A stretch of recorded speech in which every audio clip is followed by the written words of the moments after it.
عمران خان کی آنکھ کے حوالے سے صورتحال کافی نازک ہو چکی ہے۔ عمران خان کا طبی معائنہ کروا دیا گیا، جیسا کہ سپریم کورٹ کی طرف سے کہا گیا تھا کہ عمران خان کا طبی معائنہ کروایا جائے اور اس کے ساتھ ساتھ عمران خان کے بیٹوں کے ساتھ ان کی گفتگو بھی کروا دی جائے۔ سپریم کورٹ کے دونوں احکامات پر عمل ہو گیا، لیکن ہم بات کرتے ہیں یہاں سے کس طرح سے ہماری رجیم پاگل ہو گئی۔ ہماری کرکٹ ٹیم کی طرف سے انڈیا کے سامنے جس طرح سرنڈر کیا گیا ہے، پوری قوم اس پر شوق کی پوزیشن میں ہے، جبکہ اس پر حکومت آگ بگولا نظر آ رہی ہے۔ اس کی طرف سے سارے کا سارا غصہ جس طرح سے ٹیم کی طرف سے بدترین کارکردگی کا مظاہرہ کیا گیا ہے، بدترین کارکردگی دکھائی گئی ہے۔ کسی ایک موقع پر بھی نظر نہیں آیا کہ ہماری ٹیم میں کوئی حکمت عملی موجود ہے یا یہ خواہش رکھتی ہے اس میچ کو جیتنے کے حوالے سے۔ ایک دوڑ لگی ہوئی تھی، ایک بزدلی نظر آ رہی تھی پوری ٹیم کے مابین۔ ان کی طرف سے قوم کا سر نیچا کر دیا گیا، حکومت کو بھی خفگی کا سامنا کرنا پڑا اور حکومت کی طرف سے فوری طور پر غصہ عوام پر نکال دیا گیا۔ حکومت کا پاگل پن دیکھیے کہ ٹیم کی ناقص کارکردگی کا غصہ اپنے عوام پر نکالتے ہوئے پیٹرول کی قیمتوں میں اضافہ کر دیا گیا۔ پیٹرول کی قیمت 5 روپے لیٹر بڑھا دی گئی، جبکہ ڈیزل کی قیمت 7 روپے لیٹر بڑھائی گئی ہے۔ گرا کھوتی سے اور غصہ کا مہار پر۔ ٹیم ہماری ہاری ہے انڈیا سے، لیکن غصہ اس کا نکالا گیا ہے اس رجیم کی طرف سے عام آدمی پر۔ پاکستان میں پیٹرول مہنگا کرنے کی صورت میں ٹاس سے لے کے میچ کے اختتام تک ہماری ٹیم کی کارکردگی انتہائی بری رہی۔ جیسے ہی ٹاس جیتا جاتا ہے، عام آدمی بھی تبصرہ کر رہا تھا کہ پاکستان پہلے بیٹنگ کرے گا، لیکن ان کی طرف سے پہلے فیلڈنگ کا فیصلہ کیا گیا، جبکہ انڈین کپتان کا کہنا ہے کہ اگر ہم ٹاس جیتے تو ہم بھی بیٹنگ ہی کا فیصلہ کرتے۔ شروع ہی میں انڈیا کی ایک وکٹ گر گئی تھی، لیکن اس کا فائدہ ہماری ٹیم کی طرف سے نہ اٹھایا جا سکا۔ بہرحال پھر بھی ہماری ٹیم کی طرف سے، ہمارے بالرز کی طرف سے انڈین ٹیم کو 175 رن بنانے دیے گئے۔ یہ کوئی بڑا سکور نہیں تھا، آسانی کے ساتھ ٹارگٹ حاصل کیا جا سکتا تھا، لیکن ٹیم میں افراتفری نظر آئی۔ پہلے ہی اوور میں بغیر کوئی سکور کیے میڈن اوور وکٹ اوور بھی تھا۔ ٹیم کے کپتان کی طرف سے اپنے آپ کو ٹارزن ظاہر کرنے کے لیے ایک تو یہ 1 ڈاؤن آ گئے اور دوسرا ان کی طرف سے پہلا اوور بھی کروایا گیا۔ انہوں نے پہلا اوور کرواتے ہوئے 1 وکٹ تو حاصل کر لی، لیکن جب بیٹنگ کے لیے آئے تو باقی بیٹسمینوں کی طرح یہ بھی آتے اور چلے جاتے گئے۔ ٹیم کی کارکردگی انتہائی بری رہی۔ 114 سکور پر پوری کی پوری ٹیم بک ہو گئی۔ انڈیا والے فخر اور خوشی کا اظہار کیوں نہ کریں؟ وہ کہتے ہیں کہ ہم نے لگاتار T20 کے 11 میچز پاکستان کو ہرا دیے ہیں۔ ابھی پاکستان کے پاس ایک موقع آ سکتا ہے، اگلے مرحلے میں جاتے ہیں تو انڈیا کے ساتھ ایک مرتبہ پھر مقابلہ ہو جائے تو امید یہ رکھتے ہیں کہ ہماری ٹیم کوئی عقل سے ہوش سے کام لے گی اور بدلہ چکانے کی کوشش کرے گی۔ جس گروپ میں پاکستان ہے اس میں انڈیا سب سے ٹاپ پر ہے، جبکہ دوسرے نمبر پر امریکہ ہے، تیسرے نمبر پر پاکستان ہے، اور پاکستان دوسرے نمبر پر اس طرح سے آ سکتا ہے کہ امریکہ کے سارے میچز ختم ہو گئے، اس کے 4 پوائنٹ ہیں، پاکستان کے بھی 4 پوائنٹ ہیں، جبکہ پاکستان کا ایک میچ نمیبیا کے ساتھ ہے اور وہ بہت ہی ماٹھی ٹیم ہے جس کو ہرانا کوئی مشکل نہیں ہوگا، لیکن یہ نہ ہو کہ ہاتھی کو کیڑی مار دے، شکست دے دے۔ بہرحال ہماری امید ہے کہ پاکستان اگلے مرحلے میں انڈیا کے ساتھ ٹکرائے گا اور اپنی شکستوں کا بدلہ لینے کی پوری کوشش کرے گا۔ عمران خان کے ساتھ ان کے بیٹوں کی گفتگو کروا دی گئی، لیکن ان کی طرف سے کسی قسم کا ٹویٹ سامنے نہیں آیا، بالکل بھی ان کی طرف سے کوئی سیاسی بات نہیں کی گئی۔ اسی طرح سے عمران خان کے ڈاکٹر اگر وہاں پہ جاتے ہیں، عمران خان کا معائنہ کرتے ہیں، ملاقات کرتے ہیں، تو وہ بھی کوئی سیاسی بات نہیں کریں گے، لیکن حکومت کی طرف سے عمران خان کے ذاتی معالجین کو عمران خان کو دیکھنے کی اجازت نہیں دی جا رہی اور حکومت کی طرف سے ایک بورڈ بنا دیا گیا، مختلف ہاسپٹلز کے ڈاکٹرز کی ٹیم بنائی گئی، جیسا کہ جیلر کی طرف سے کہا گیا ہے کہ انہوں نے کل ان کا عمران خان کا معائنہ کیا، معائنے کے بعد یہ لوگ واپس چلے گئے، ڈاکٹر واپس چلے گئے، اور یہ بھی کہا گیا کہ عمران خان کی فیملی کو بھی وہاں پہ بلایا گیا تھا، لیکن عمران خان کی فیملی نے وہاں پہ جانے سے انکار کر دیا، کیونکہ ان کا موقف یہ ہے کہ عمران خان کا علاج، عمران خان کا معائنہ، یا کم از کم پھر اس بورڈ میں عمران خان کے ذاتی معالجین کو بھی شامل کیا جائے۔ اگر وہ نہیں جاتے تو یہ لوگ بھی نہیں جائیں گے۔ بہرحال ہماری یہاں پہ رائے یہ ہے کہ جب عمران خان کی فیملی کو بلایا گیا تھا، جس طرح سے بھی معائنہ ہو رہا تھا، جو بھی معائنہ کر رہا تھا، جو بھی علاج کر رہے تھے، سرکاری ڈاکٹر تھے، پیمز والے ڈاکٹر تھے یا شفا والے ڈاکٹر تھے، جو بھی تھے وہاں پہ فیملی کا ہونا ضروری تھا۔ وہاں پہ کسی کو بھیج دیا جاتا یا تحریک انصاف کے کوئی بھی لوگ وہاں پہ چلے جاتے، جن کو اندر جانے کی اجازت دی جاتی وہ اندر چلے جاتے۔ ان کی طرف سے جس طرح سے رویہ اختیار کیا گیا اس کی بھی حمایت نہیں کی جا سکتی۔ ایسے موقع پر کسی بھی قسم کی کوئی سیاسی بات سامنے نہیں آنی چاہیے، کیونکہ عمران خان کی آنکھ کا معاملہ ہے جس کو یہ حکومت یہ رجیم سنجیدہ نہیں لے رہی، بالکل بھی نہیں لے رہی، اور ان کو عمران خان کے حوالے سے کوئی دلچسپی نہیں ہے۔ اگر وہاں پہ ڈاکٹروں کی ٹیم بھیجی گئی ہے تو یہ رجیم نے نہیں بھیجی، بلکہ سپریم کورٹ کا حکم تھا۔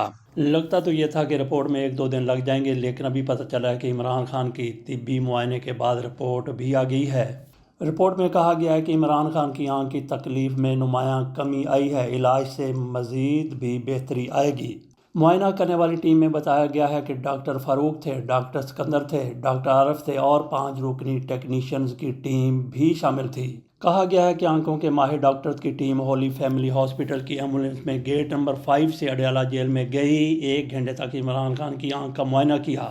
یہ بھی کہا گیا کہ ڈاکٹر صاحبان آنکھوں کا معائنہ کرنے والے خصوصی آلات بھی ساتھ لائے تھے۔ ظاہر ہے انہوں نے خصوصی آلات ہی ساتھ لے جانے تھے، کوئی چمٹا، تھوڑا، چینی تو ساتھ لے کے نہیں جانی تھی۔ میڈیا کو فراہم کی گئی خبروں میں یہ بھی بتایا گیا ہے کہ حکومتی دعوت کے باوجود کوئی اپوزیشن رہنما جیل نہ پہنچا، جبکہ تحریک انصاف کے احتجاجی دھرنے بھی جاری ہیں۔ جیسا کہ آپ کو بتایا کہ تحریک انصاف کی طرف سے طبی معائنوں کو مسترد کیا گیا ہے، ذاتی ڈاکٹرز کی موجودگی تک فیملی علاج کا فیصلہ نہیں کر سکتی۔ یہ پی ٹی آئی کا موقف سامنے آیا ہے۔ باقی ایک طرف یہ خبریں چل رہی تھیں، ٹکرز چل رہے تھے کہ عمران خان کا طبی معائنہ جاری ہے، اور یہ سارا کچھ جیلر کی طرف سے بتایا جا رہا تھا، یعنی جیل حکام کی طرف سے یہ سارا کچھ بتایا جا رہا۔ اور دوسری طرف یہ بھی خبریں چل رہی تھی جیسا کہ عمار مسعود صاحب مسلم لیگ نون کے انتہائی قریب ہیں، اور جتنا وہ مسلم لیگ نون کے قریب ہیں اتنے ہی عمران خان سے وہ نفرت بھی کرتے ہیں، عمران خان کے خلاف باتیں کرتے رہتے ہیں۔ ان کی طرف سے کہا گیا کہ عمران خان کا طبی معائنہ شفا انٹرنیشنل ہاسپٹل میں ہو چکا ہے۔ وہاں پہ عمران خان کو لے جایا گیا، 20 منٹ تک وہاں پہ پروسیجر کیا گیا اور اس کے بعد عمران خان کو واپس بھیج دیا گیا۔ یہ خبر ان کو کہاں سے آئی، کس نے بتائی؟ انہوں نے اپنے سورس کے بارے میں کچھ بھی نہیں بتایا۔ اللہ خیر کرے، اللہ تعالیٰ عمران خان کو مکمل طور پر صحت یاب کرے۔ کچھ لوگوں کی طرف سے عمران خان کی بیماری کا مذاق اڑایا جا رہا ہے، ان میں آصف علی زرداری صاحب بھی شامل ہیں۔ وہ عمران خان کی جیل کاٹنے کو بھی مذاق میں اڑا رہے ہیں۔ وہ کہتے ہیں کہ 1.5 سال ابھی نہیں ہوا، 2 سال ہوتے ہیں تو پھر بندہ جو جیل میں جاتا ہے وہ میچور ہوتا ہے، اسے پتہ چلتا ہے کہ وہ کہاں پہ آیا ہے۔ یہ بھی زرداری صاحب کی طرف سے غلط بیانی کی گئی ہے، حالانکہ عمران خان کو تو جیل میں 3 سال ہونے والے، اور عمران خان کی طرف سے 1 مرتبہ بھی ہاسپٹل جانے کی کوشش نہیں کی گئی۔ یہاں پہ آپ کو بتاتے ہیں، دکھاتے ہیں، سناتے ہیں کہ آصف علی زرداری اس حوالے سے کیا کہتے ہیں، کس طرح سے عمران خان کی جیل میں بیماری اور جیل میں ہونے کا مذاق اڑا رہے ہیں۔ انسان کی ہمت نہیں ہے، میں نے جیل کاٹی ہے تو آپ کے زور پہ کاٹی ہے، اپنے زور پہ نہیں کاٹی ہے۔ انسان کی ہمت نہیں ہے۔ کبھی کہتا ہے میری آنکھ میں درد ہے، کبھی کہتا ہے میرے کو دودھ نہیں ملتا ہے، کم ملتا ہے۔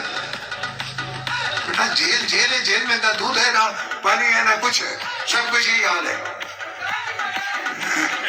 روزہ رکھے، ویسے وہ ریاست مدینہ بنانے والا ہے تو روزہ رکھے، کیا ضرورت ہے اس کو؟ عبادتیں کرے، ہم عبادت کرتے تھے، جیلوں میں ہوتی عبادت ہے، اور ہر چیز جو ہے وہ فنا ہے۔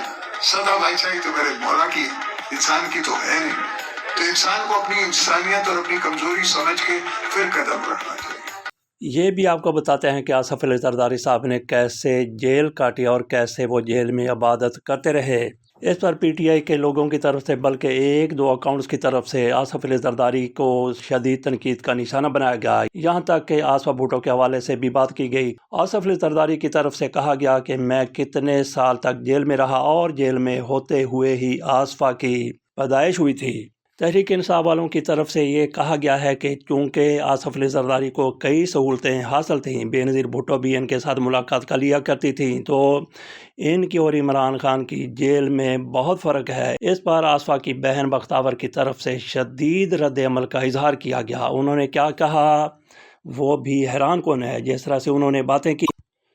وہ کسی انکشاف سے کم نہیں۔ پہلے پیپلز پارٹی والے ایسا نہیں مانتے تھے، اب ان کی طرف سے کہا گیا ہے کہ واقعی پی ٹی آئی کی گندگی کی کوئی حد نہیں ہے۔ ہمارے والدین شادی شدہ تھے اور انہوں نے عدالتوں کے ذریعے ملاقات کے حقوق حاصل کیے۔ عمران خان کے برعکس، جس نے بچوں والی ایک شادی شدہ عورت کو طلاق لینے پر مجبور کیا اور دوبارہ شادی سے پہلے عدت کا انتظار بھی نہیں کیا۔ پی ٹی آئی ہمیں نصیحت نہ کرے، یہ بختاور کی طرف سے کہا گیا ہے۔ باقی یہاں پہ تھوڑی سی یہ بات بھی کر لیں کہ عمران خان کی طرف سے ایسا کچھ نہیں کہا گیا کہ ان پر تنقید کی جائے۔ ان کے ورکرز کی طرف سے اگر بلاول بھٹو زرداری کا نام لیا جاتا ہے، آصف علی زرداری کا نام لیا جاتا ہے، مسلم لیگ نون کی لیڈرشپ کا نام لیا جاتا ہے، تو اس میں عمران خان کا کوئی بھی عمل دخل نہیں ہے۔ ورکر اگر بات کرتے ہیں تو پھر ورکر کو جواب دیا جائے، لیکن ان کی توپیں عمران خان کی طرف ہو جاتی ہیں۔ یہی ہم بات کرتے چلے آ رہے ہیں کہ آپ عام لوگ جو ہیں، جو وزیر ہیں، مشیر ہیں یا حمایتی ہیں، بات تو بڑے لیڈر کی کرتے ہیں، لیکن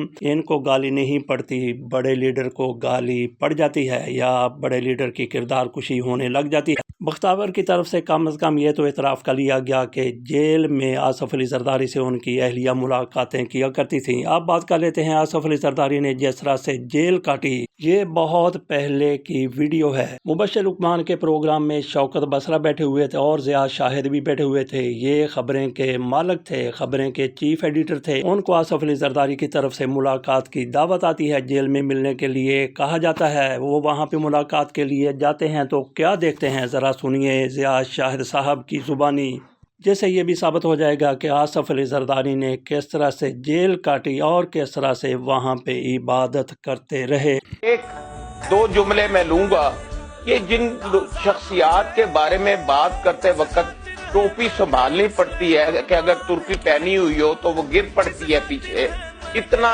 اوپر اٹھ کر دیکھنا پڑتا ہے۔ میں اس کے بارے میں بتاؤں کہ وہ جیل میں تھے، بہت بڑا نام ہے، چھوڑ دیں کیا نام ہے، وہ مجھے انہوں نے کہا کہ مجھ سے ملے، میں گیا ان کے شہر میں، پتہ چلا جیل میں نہیں ہے، بیمار ہیں۔ ہر اہم آدمی، ہر بڑا آدمی، ہر مالدار آدمی جیل میں جاتے ہی سب سے پہلے بیمار ہوتا ہے اور پھر وہ ہسپتال منتقل کر دیا جاتا ہے۔ چنانچہ میں بھی ان کے بتانے پر ہسپتال پہنچا۔ آپ یقین کریں، میں پوری ذمہ داری سے یہ بات کہتا ہوں، میں حلف اٹھاتا ہوں، وہ کئی مہینوں سے جیل میں تھے اور باہر شور مچا ہوا تھا کہ بڑا ظلم ہو رہا ہے۔ اور جناب جب میں اس کمرے میں پہنچا تو وہاں جو شخص موجود تھا، پولیس کا سپاہی، ایک مریل تھا، اس نے کہا جی کون ہے آپ، کیا نام ہے؟ میں نے بتایا کہ آپ کو نہیں بتایا، اندر بتا دو۔ انہوں نے کہا وہ تو اندر نہیں ہے۔ میں نے کہا کہاں ہے؟ وہ کہنے لگے آؤ میرے ساتھ۔ ہم پیدل ہسپتال سے نکلے، بہت بڑا ہسپتال تھا، ساتھ ایک سڑک تھی، اس سڑک کو ہم نے کراس کیا، ایک کوٹھی لے کر وہ اس میں رہتے تھے اور کئی مہینے رہے، شاید سال سے بھی زیادہ رہے ہوں۔ اور اس کے ڈرائنگ روم میں مجھے بہت اچھی آرٹسٹ، بڑی اچھی ڈانسر، اداکارہ نور ملی اپنی ساتھ۔ میں نے ان سے کہا آپ یہاں کیا کر رہی ہیں؟ کہتے میں تو 3 ہفتے سے یہاں ہوں، صاحب کی خدمت کے لیے آئی ہوں۔ اور پتہ چلا کہ جن کو ہم سمجھ رہے ہیں کہ وہ جیل میں ہیں، بڑی سختیاں برداشت کر رہے ہیں، وہ ہسپتال میں بھی نہیں تھے، وہ ایک پرائیویٹ کوٹھی لے کر ہسپتال کے باہر صرف چند 100 گز کے فاصلے پر آرام سے رہ رہے تھے۔ اور نور کے بعد مجھے پتا چلا کہ ایک اور ڈانسر کو بھی اگلے مہینے کے لیے بک کیا ہوا ہے۔ آپ یہ ساری سزائیں، یہ دکھ، یہ تکلیفیں، یہ سارے جو عدالتوں سے جرم بتائے جاتے ہیں، یہ سب غریب آدمی کے لیے ہیں جس کا کوئی والی وارث نہیں ہوتا۔